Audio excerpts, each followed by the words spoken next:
That's just one of the vicious cycles that are spinning faster as the Arctic warms. Another is happening out on the ice. I say it is time for us to come together as one united people. Coach called me over and he was like, hey, you got a pretty good arm, why don't you join the team?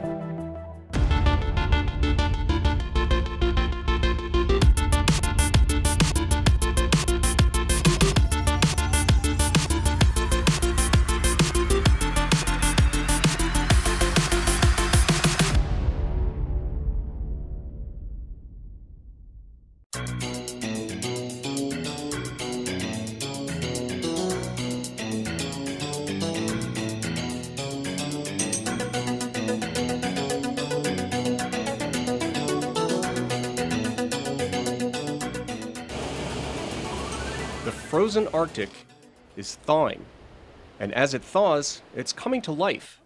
It's not just the longer growing season. Underground, the Arctic permafrost is retreating, says ecologist Ross Virginia. More of what was previously frozen soil, locked away from biology, essentially inert, is now becoming biologically alive. And like all living things, soil breathes. Scientists are measuring the gases exhaled by the bacteria and fungi living in the growing layer of soil. They are finding the microbes are producing worrying amounts of carbon dioxide and methane. And those are potent greenhouse gases. So then the atmosphere warms more, and we get more thaw of the permafrost, more gases being emitted, which leads to more warming. That's just one of the vicious cycles that are spinning faster as the Arctic warms. Another is happening out on the ice, says atmospheric scientist Jim McQuaid. Bright snow reflects sunlight, so it doesn't melt as quick. But as soon as you start darkening the snow, the speed of this melting increases. And the Greenland ice sheet is getting darker. Though it seems isolated from the rest of the world, McQuaid says desert dust, industrial soot, and smoke from forest fires blow in from far away. McQuaid is part of a team studying how these darkening particles interact with microbes growing on the ice. They produce dark pigments to shield themselves from the unrelenting sun. McQuaid says the microbes, dust, and soot form into globs that create pockmarks in the ice. They're darker, they'll start to warm up and then melt into the snow or the ice. And as one melts, and then you get another one melts, and then they'll start joining together, so you get this water forming. The more water that melts, the more the microbes can grow, leading to more melting. Scientists do not yet know how big an impact these self-sustaining cycles will have, but Ross Virginia says researchers have been caught off guard. We've been underestimating rates of change, and it's because we're now understanding these feedbacks that we really need to dig into and understand how physical change affects biology, how biology drives physical change. Change that's happening faster and faster. In 2015, at the historic Paris summit, world leaders pledged to take steps to avoid that change. Here are the primary goals of the Paris Climate Accord. Hold warming to 1.5 degrees Celsius above pre-industrial levels. Establish national targets to cut emissions. Reach net zero emissions between 2050 and 2100. Review national goals every 5 years. Create mechanisms to mitigate damage caused by climate change. Produce a non-binding financial agreement to help developing countries cut emissions. The U.S. is responsible for 14% of the global total of the world's greenhouse gases. By pulling out, the U.S. joins Syria as the only countries not participating in the agreement. This month in Bonn, Germany, UN negotiators will be back, working out the details of how to cut emissions of planet-warming gases. It's the first conference since President Donald Trump said the United States would withdraw from the agreement. That leaves questions about the direction of U.S. greenhouse gas emissions, and the answer is not straightforward. Donald Trump campaigned for president, promising to put struggling coal miners back to work. Since taking office, he has worked to undo policies aimed at cutting greenhouse gas emissions from coal-fired power plants and elsewhere. Keystone Pipeline. That includes a move to undo the Obama administration's regulations targeting electricity generation, known as the Clean Power Plan. But the impact on U.S. emissions is likely to be minimal, says George Washington University's Amit Ronen. We're still going to meet the goals of the Clean Power Plan in most states, even if it's withdrawn. just because we're substituting so much natural gas and renewables for coal. Coal-fired power plants are shutting down across the country. Utilities are switching to cheaper, cleaner natural gas. And renewable sources, like wind and solar, are booming. Prices have plummeted. Renewables compete with fossil fuels on price in many places. But other Trump administration actions may still tip the balance for coal. A trade case will soon give the president authority to put tariffs on imported solar panels, which is nearly all of them. That could cost the industry 88,000 jobs. Experts note that many states and cities are stepping up efforts to cut greenhouse gases, even as the federal government is pulling back.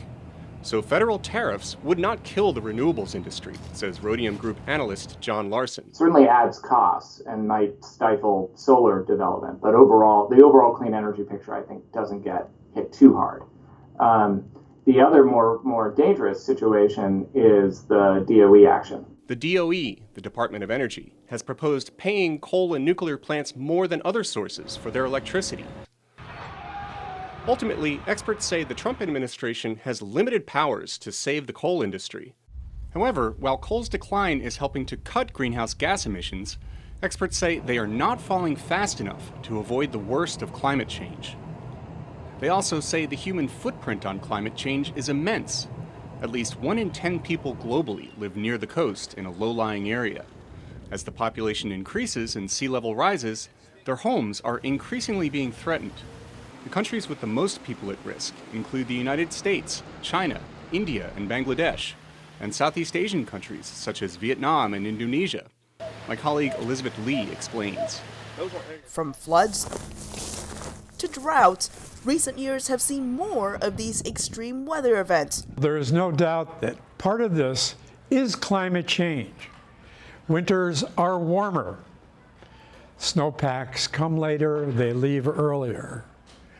Droughts have tended to be more intense, especially here in California. Scientists say while climate change cannot be blamed for every extreme weather event, it is definitely a factor. It changes the odds.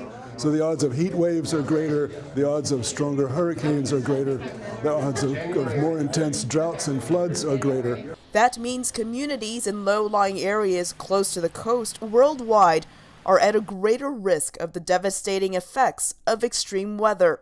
We're living in a warmer world. We're living in a melting world.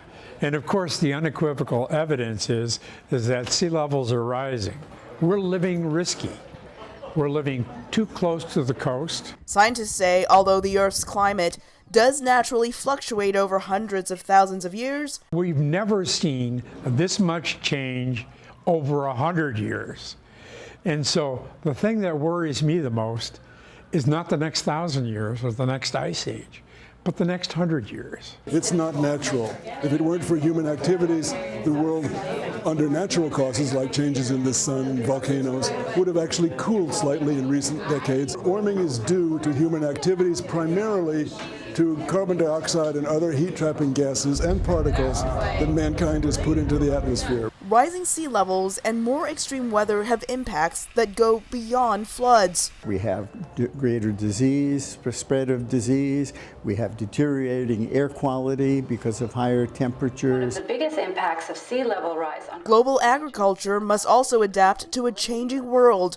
As seen in this film produced by the Aquarium of the Pacific, sea level rise in Bangladesh is causing more salinity in the soil.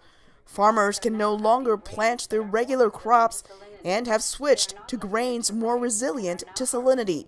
Some countries are working to mitigate the effects of climate change. In Indonesia, American and Indonesian scientists and students are working to restore seagrass beds.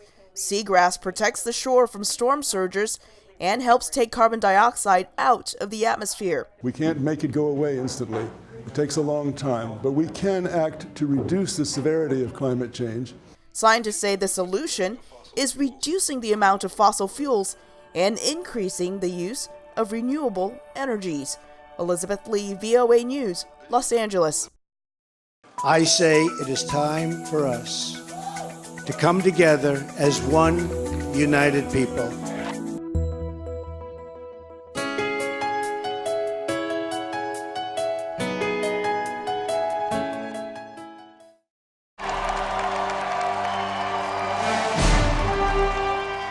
election night 1 year ago, Donald Trump stuns the world with a presidential victory few saw coming.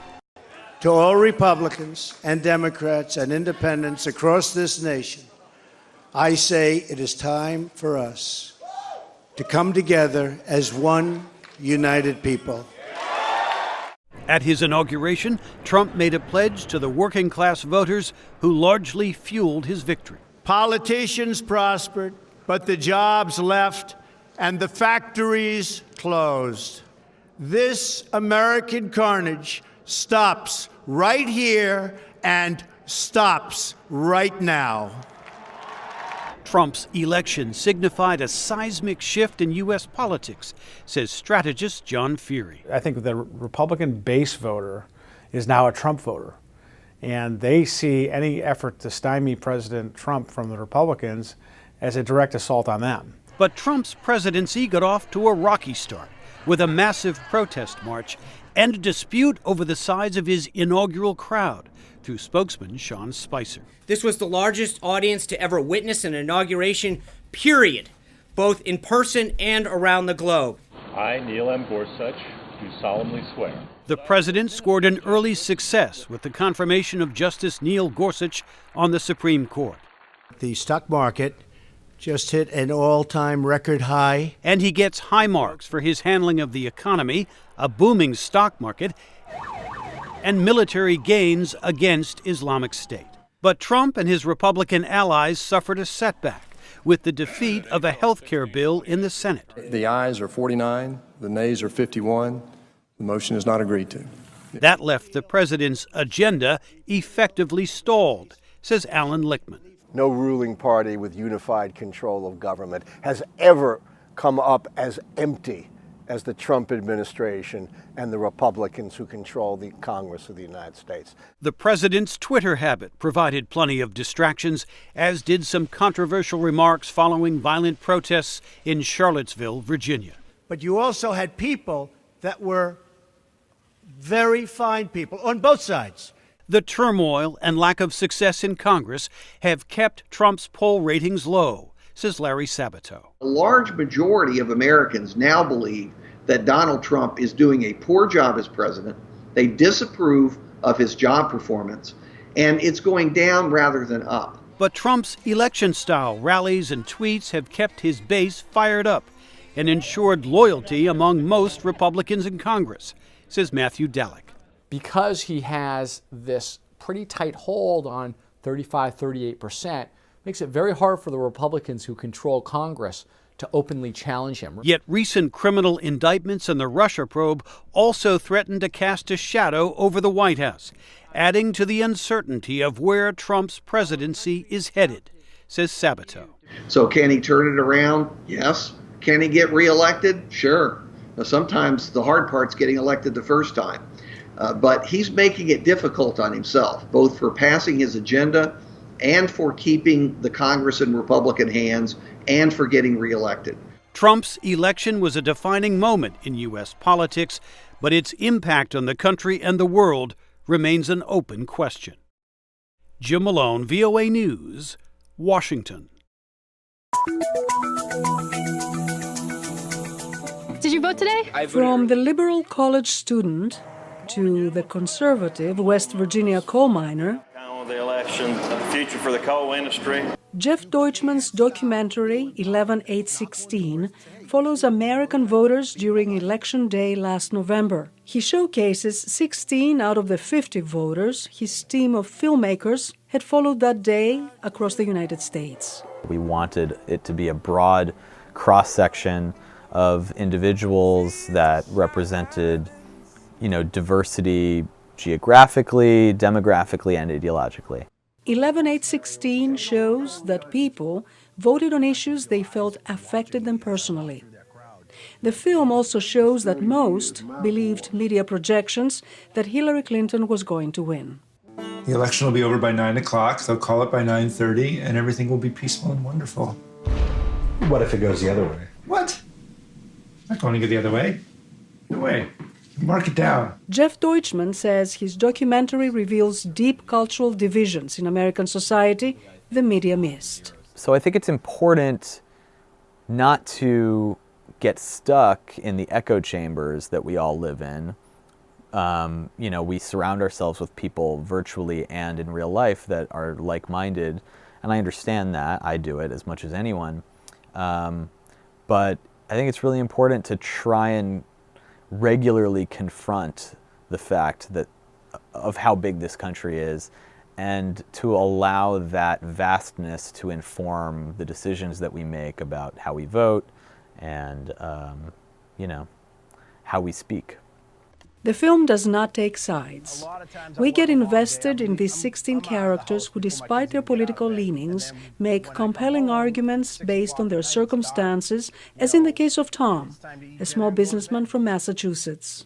When Hillary gets elected, and I think she's going to get elected because she's going to cheat. She's going to cheat. She's going to raise the taxes on everybody, and healthcare right now is crushing us anyway. So I'm concerned that we're going to have a tough time making ends meet. Take that stupid hat off, man. I will not take this hat off. On the other side of the spectrum, the documentary also shows the concerns of minorities if Donald Trump won. Deutchman says a year later, America remains deeply polarized across the same lines. He hopes that films like his, by humanizing the American electorate, can encourage dialogue. Penelope Poulou, VOA News.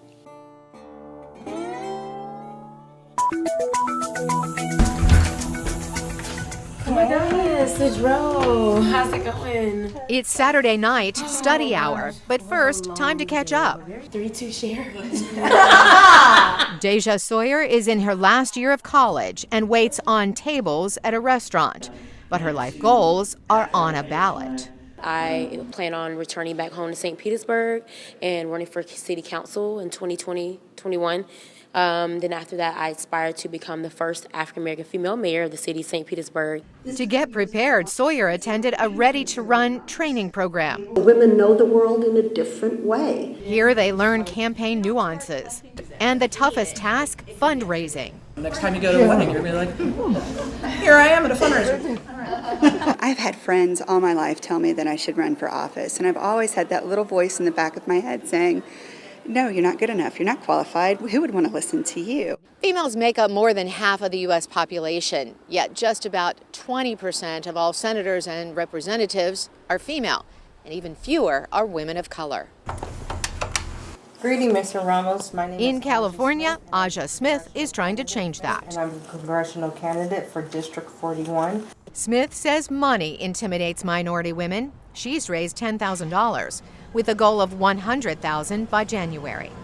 Smith is a military veteran running against an incumbent male Democrat who's never served in the military. We are the largest employer in this area. Smith says she looks more like her community than a traditional Republican, who she describes as a rich old white man. Halfway across the country in Naperville, Illinois, a woman who is another first-time politician making her run for Congress is Democrat Jennifer Zordani.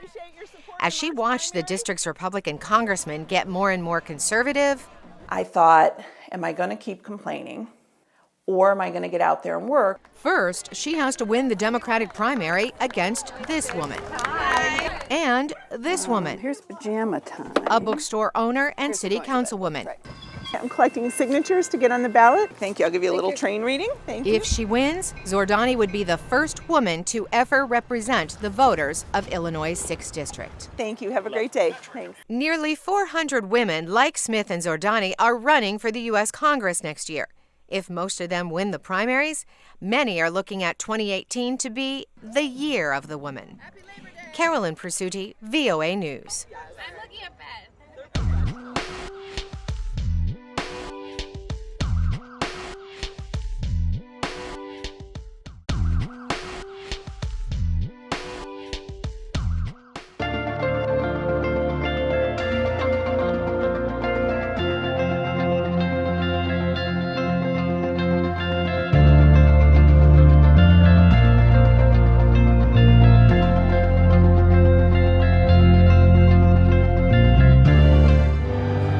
It is a moment every aspiring baseball player strives for.